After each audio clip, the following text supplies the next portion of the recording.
Hello, hello, welcome. It is time for the latest Black Belt Newscast. It is Friday, January 9th, 2026. This is our second one of 2026. I know. I'm Cindy and I'm publisher. I'm Todd and I'm staff writer. Yep, he's in Dallas County. I'm in Marengo County. Yeah. We're here covering the Black Belt for you. That's And right. this is the only live newscast in the Black Belt.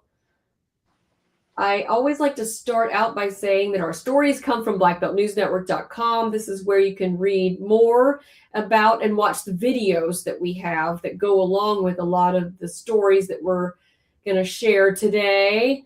You can send your news. We can't be everywhere. To right. news, blackbeltnewsnetwork.com.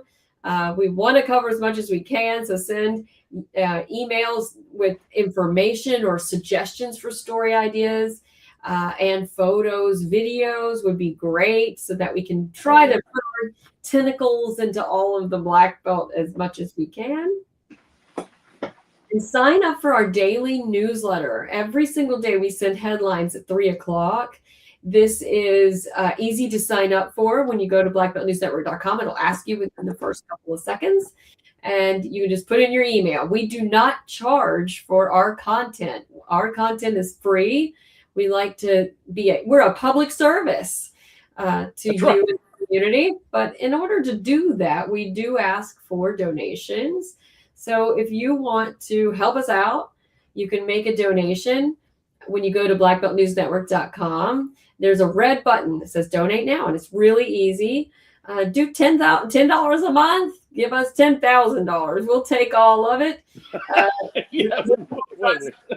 Continue to do news here in the Black Belt and to give it with no paywall for free, because we want you guys to have access to the information that's important to you, and no paywall is going to help you do that. So we stopped that so that you can just read right into our stories and know what's going on in the Black Belt.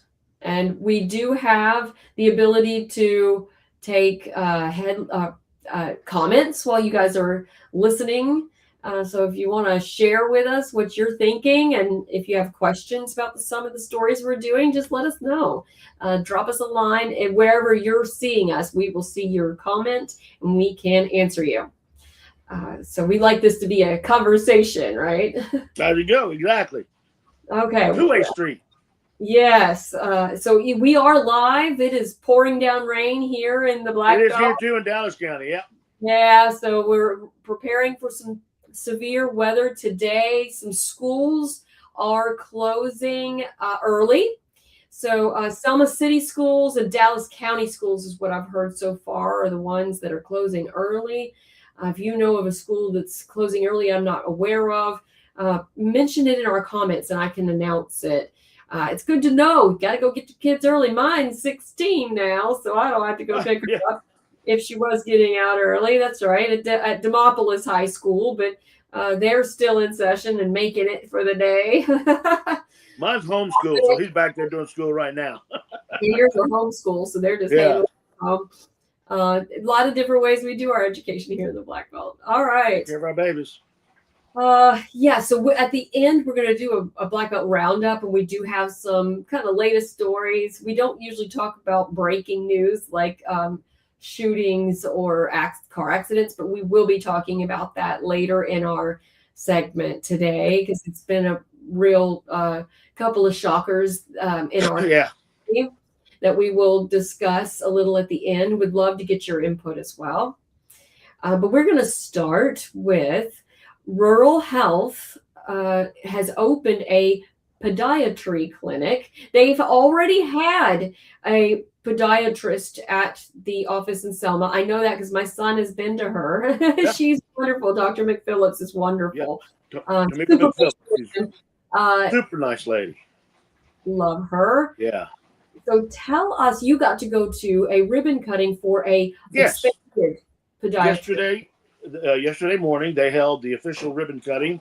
It's actually located where the family podiatry once was located, right there at 6 Office Park Drive, just off of Dallas Avenue in Selma. And, of course, during the grand opening, the CEO, Cachet Smith, spoke. and talked about how they needed to expand. They needed to add the podiatry. And so they did. Of course, the mayor spoke.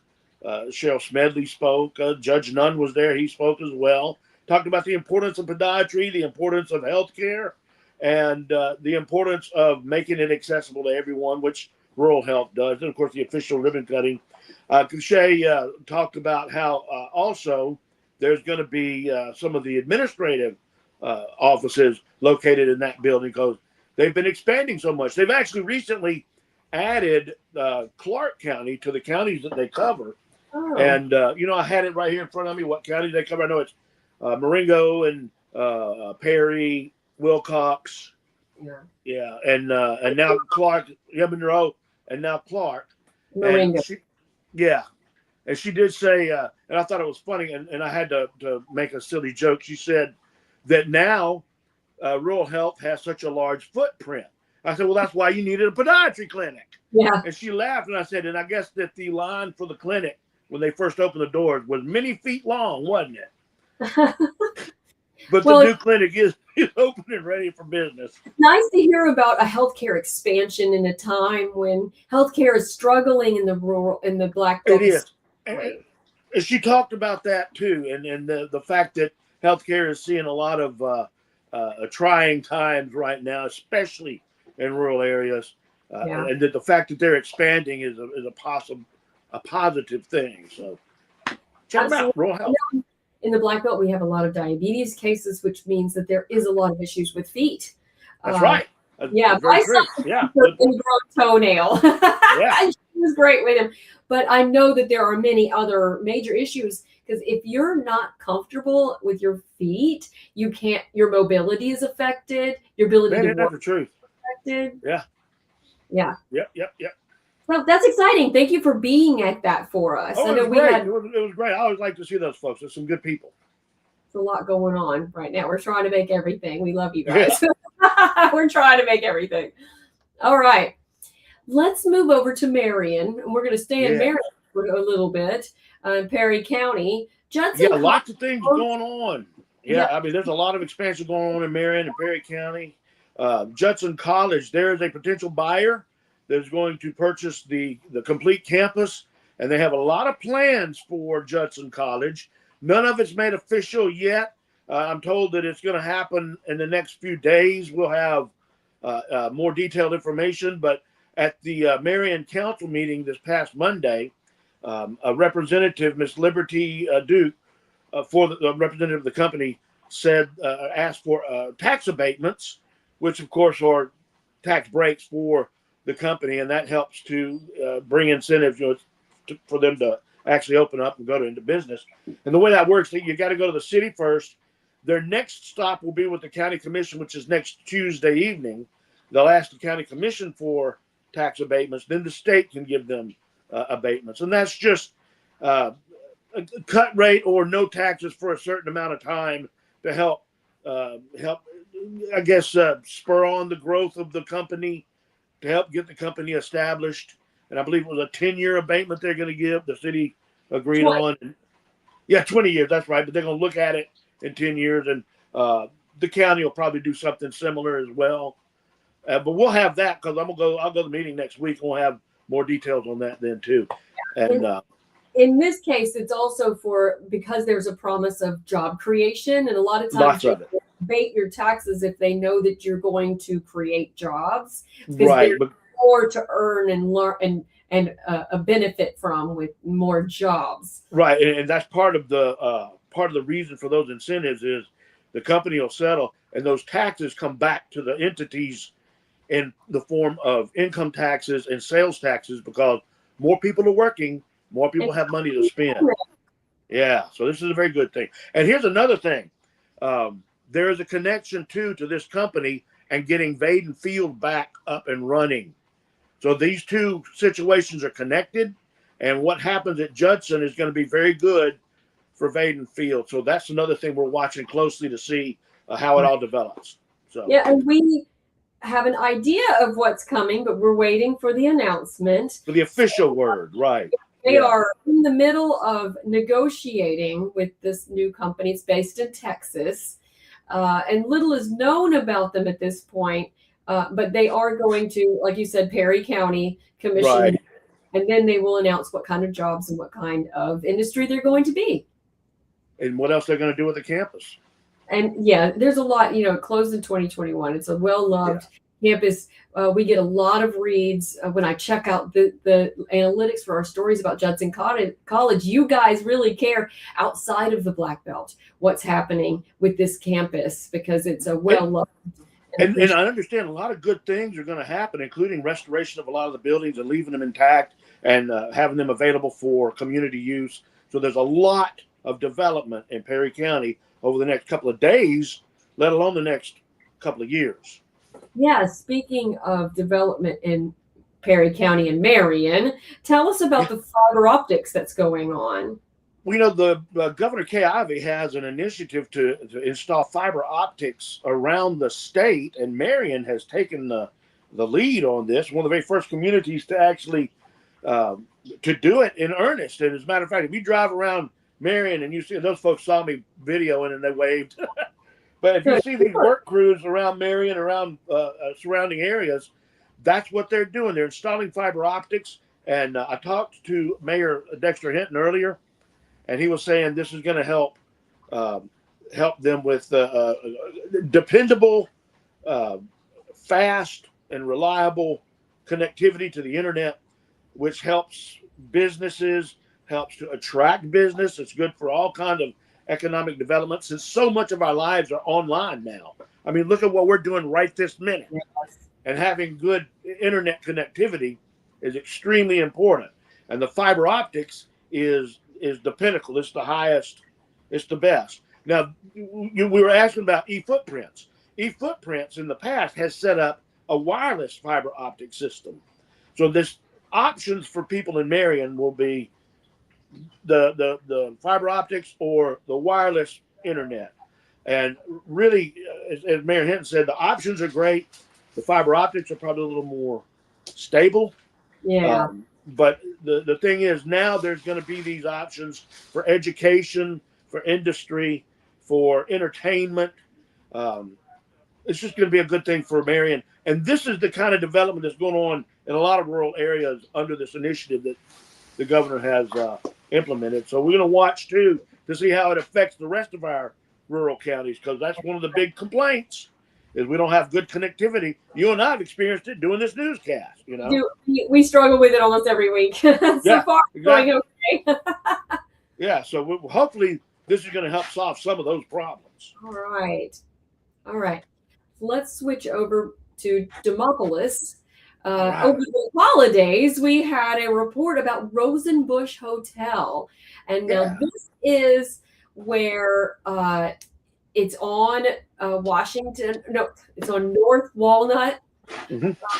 It is a 19th century building that the city of Demopolis is actually approving to renovate. So it is going to become, right now it used to be a furniture store. Now it's been a museum. That's the Demopolis Historical Commission. But the plan is to turn it into a 22-room high-end hotel. The renovation cost would be somewhere between $4 to $6 million. And this project would be completed somewhere in 26, 27. And the new news is we got some renderings of what this is like. So if you go to newsnetwork.com, you can see the renderings. And let's see, did I run? Here is the Rosenbush right now. Yeah. And what it looks like right now from the side. I got this, I don't know, yesterday or the day before. They still have their Christmas stuff up. They'll be moving all the museum items to the old school on Main Street. It's a beautiful building. It is a beautiful building. And has a lot of history to it. So a lot of history for that area, chock full of it, yeah. The Rosenbush family, what was it, 1880 something, I think they started that company. 1895, it was 95 something, yeah. Store, yeah. So tax credits is the next step after these drawings and other documents are approved. then the next step would be to get tax credit. So we will keep you posted as that comes up. And we're just going to do step by step on this project. It's really exciting. That's the other side of the building. It's good to see these old buildings being renovated and reused instead of demolished, because most of them have really good, strong bones. They just need some work on the interior. And that building right there actually doesn't need a whole lot of work on the interior if you've been in it. Investors that are involved. And we're hearing a little bit from these investors. So we will keep you posted as that moves along the approval system. Yeah. All right. Dallas County got a new economic development authority leader as of this month. January 1. As of the retirement of Wayne Vardaman, who was there for 24 years. And this is Brenda Tuck, who's our new EDA Director for Dallas County. Todd sat down with her and did an interview that we're calling one of our Voices and Visionaries. This came out this week, and she talks about her plans for the county and what she'd like to see in economic development. So you can watch this full interview at blackbeltnewsnetwork.com under multimedia. It's also still in the stream. You can also go to our YouTube channel and see that interview. And it's a nice full interview to get an idea of who our new leader is that's going to be helping us with industry and bringing in new jobs and new projects into Dallas County. Yeah. That's exciting stuff. All right. So we have something new that's going on, and it's called the Best of the Black Belt. And so my question to you is, who is the best of the Black Belt? We want to hear from you on who our top businesses are and all kinds of business. I'm going to show you how it goes. So this is our, you have a button right here where you can visit, and it takes you to a site where you can vote.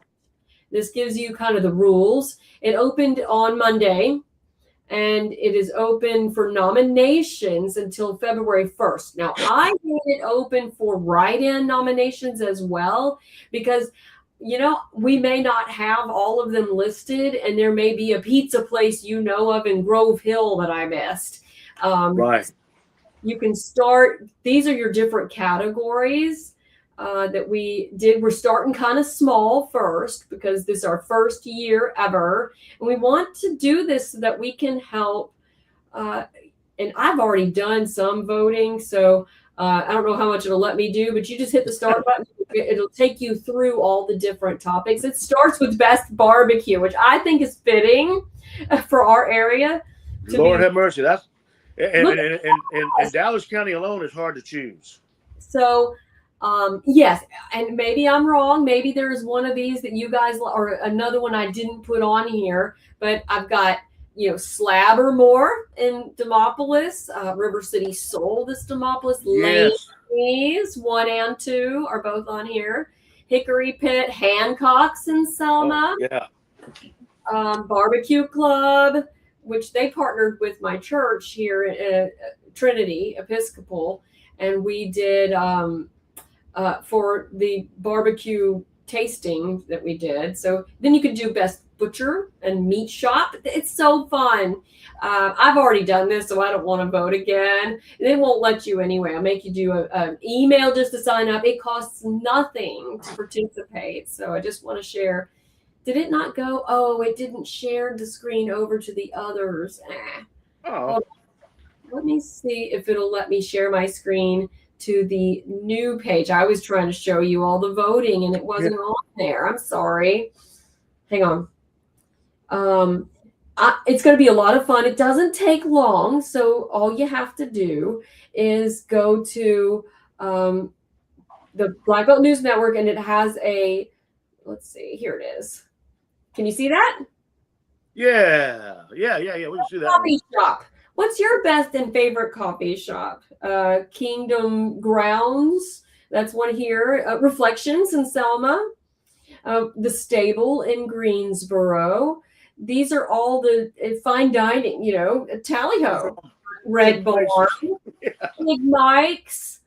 And then you can fill yours in if you have one that I'm missing. Oh, that's good. Best locally owned restaurant. This is so fun. And the idea is that we're going to give the economy a boost by being able to celebrate all the great things we have here.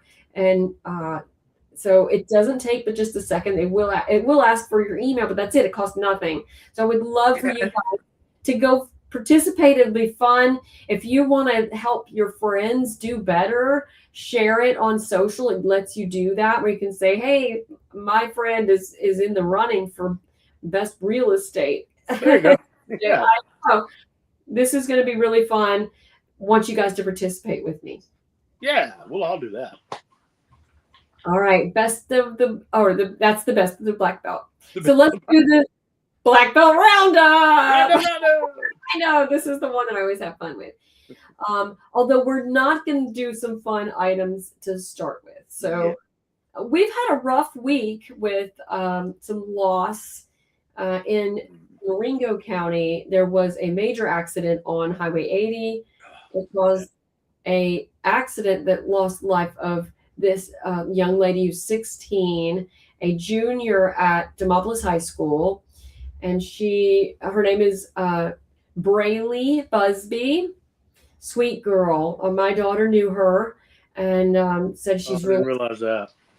And then her boyfriend Zachary Turner is it Tucker? Is still in the hospital. And we do have a story up about this. We did get a final report finally that the driver that hit head on with Braylee and Zach was also killed. He was 75. Yeah. The Pine Hill, Thomasville area. So very sad. There were 2 children in that other car. They're okay. Thank heavens. And I know, really tough stuff. A lot of talk around town about it. And my daughter just turned 16 in December, and I've been saying a lot about be careful, not just for yourself, but those around you. So that was. We also had our first murder of 2026 in Selma, and it was a shooting. We get a lot of those. You can go see more information on blackbeltnewsnetwork.com about our first murder of 2026. I'm pretty sure they're still looking for the suspect. Crime Stoppers number is in there. Don't be afraid to call that. If we don't, hold people accountable. Exactly. You can't slap them on the wrist. You got them, like you say. But we also had a 9-year-old that was shot, but she's okay, in a shootout at an apartment complex. I'm going to share this. There's no way you can read this, but this is on Selma City Schools Facebook page. And what I like about this is the superintendent, David Scott, that's saying, first of all, of course, prayers for the child. That she'll be okay. She's 9 years old. She goes to Sophia P. Kingston. And, notify, please be sweet to the girl when she returns to school. But also, we need to be looking out for the safety of our children, whether they're in school or out. And considering that, that the community needs to be in a discussion about how to improve safety in the community. I appreciated the message from Dr. Scott, because these are tough things. And a lot of times you can address these kind of things at school, because that's where a lot of the trauma issues really come up, is at school. Well, this is one of the things that Robert Turner's Zero Tolerance, Zero Initiative is trying to address. And the last Monday of each month, he has stakeholder meetings that anybody's invited to. It's people, particularly people who are in the school systems, educators, law enforcement and first responders and people like that, and business leaders trying to throw around ideas of how can we instill in our kids what needs to be instilled to curb this type violence. Yeah. So that's something to keep in mind too. There's also the major crimes unit that Rachel Hewlin started as district attorney for her district next door to which is Marengo, Hale, Green. She's that side next to Robert Turner. So it's worth the effort. Yeah, exactly. So that's our roundup. Now there is I do have one thing. Martin Luther King Oh, that's right. Yeah, that Unity Breakfast is January 19th. 19th, exactly. Yeah. Yes. And because January 19th is MLK Day, a lot of city councils that are supposed to meet that Monday night are moving it to the Tuesday night. So if you plan on attending a city council meeting, because that's the third Monday of the month, and that's when a lot of them do, you might want to double check and make sure, because either they've postponed it to another day or they moved it to the next evening. So that's something to think about. All right, definitely. And I got one other thing. Okay. And I'm gonna be completely honest with this. Okay. I was fussing at my wife because my Black Belt News Network shirt wasn't clean. And she said, well, wear this because Mardi Gras started. And I went, no, it hadn't. She was right. You know, on January 6th is the traditional time when the wise men got to the baby Jesus. And that's when the, what's it called? The Epiphany. The Epiphany. And supposedly that's when, it's called 12th night for Mardi Gras. But that's when the Mardi Gras season starts. When the wise men get to bed, and that's when you're supposed to take your Christmas ornaments down, and you put your Mardi Gras up. And so Mardi Gras goes now. Let's see, this year it's going to be February 17th is Fat Tuesday. So between now and then, it's supposed to be a big party. Haven't come to my house yet, but maybe it will. But anyway, so I got purple for Mardi Gras. All right. Make sure Thank you, Sarah. newsnetwork.com for other stories that we are posting. We've got a lot in the hopper we haven't put out yet. Yes. I was going to say, we also have weather for folks in the Black Belt in Alabama. There is a flash flood watch through tomorrow afternoon because the showers and thunderstorms could continue. Just be aware of that. Lots of rain. Yeah. All right. And we have a couple of advertisers and sponsors we would like to talk about. Shiloh Missionary Baptist Church is looking for a pastor, and they're a spirited congregation of about 100 people. And they were established in 1866, which is very historic. Wow. Yeah. And that's so amazing. I put up some information on their job description. So if you go to, if you see this ad on Black Belt News Network, it's all over the page, and click that, it will, and under sponsored, it has more information about their job that they have available for a pastor. And if you've got a job that you are trying to fill, come to us. We can help you get more candidates. We'll see this and our other places that we put it, and we will post it for them to see. So just check that out and send it to me if you've got an ad that you need to get out there. The other is Whitfield Foundation is having their second annual soiree, and it's going to be it is not January 14th. It's actually the 24th on Saturday at the Demopolis Civic Center. And it is a lot of fun. They're going to do New York dueling pianos. Oh, how cool. Yeah, so that's really fun. I want to hear that. Yeah, and this goes toward items that Whitfield Regional Medical Center needs. And I say that because last year's raised enough money to buy an MRI machine.